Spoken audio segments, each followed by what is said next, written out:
Senator Tester. Thank you, Senator Thune. So I just want to tell you where my world is, and I want to ask Mr. Geis about the business model, and anybody else wants to respond can.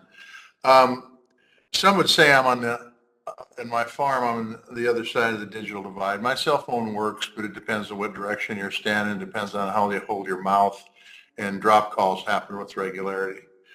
The broadband service I get is fine, but it's not good enough so where I could actually get on, say, a news program and have it be dependable that I would not break up or actually go away.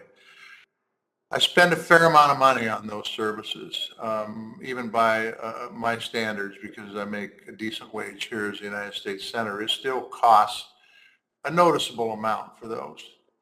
I was one of 10 people that helped build the bipartisan infrastructure bill, otherwise known as IIJA, where we put forth, I think, $65 billion in total and about, and that has a 75% government share, 25% non-government share for those dollars.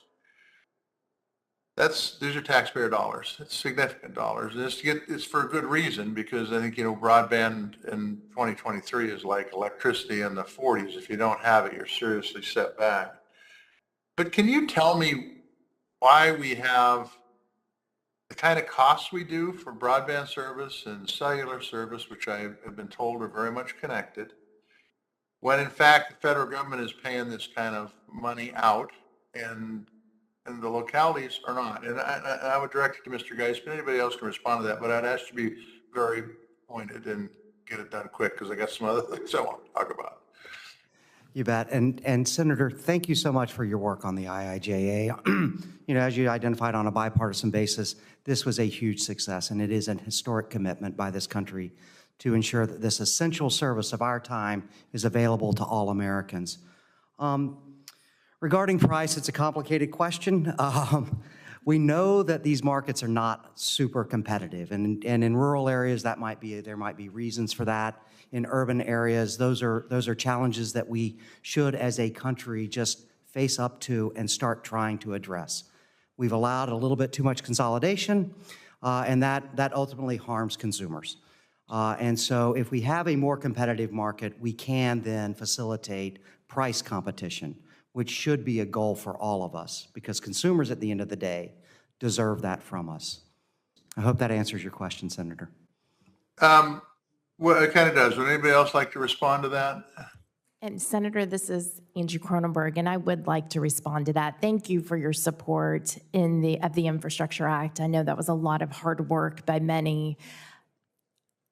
INCOMPAS recommends that as we are funding new networks with federal government dollars, that we do more to enable and promote competition.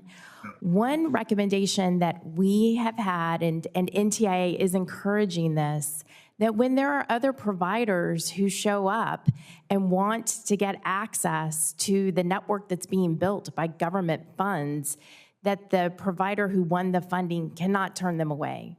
It needs to be reasonable wholesale pricing. We think this is going to bring better prices to the retail customers, more innovation, and more investment in the communities. We were so pleased to see that the NTIA did include that encouragement to the states, and we've been going state to state talking to them about the benefits of, again, promoting competition with these government-funded dollars.